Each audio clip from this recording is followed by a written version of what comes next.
তুলতে হবে। আমি দাঁত তুলব না।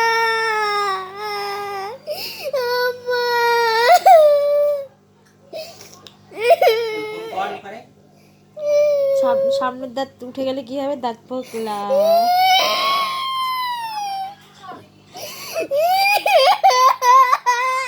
সামনের দাঁতটা উঠে গেলে কি হবে? দাঁত পোকলা।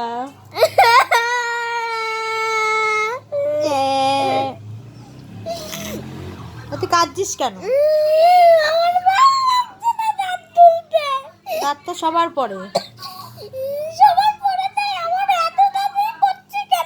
তা তো জানি না।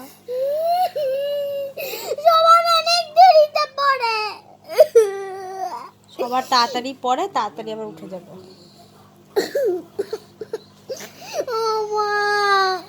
কবে দাঁত তুলতে হবে? আর 1-2 দিনের মধ্যে। চিবাতে আবার ওই দাঁত নিয়ে। হ্যাঁ।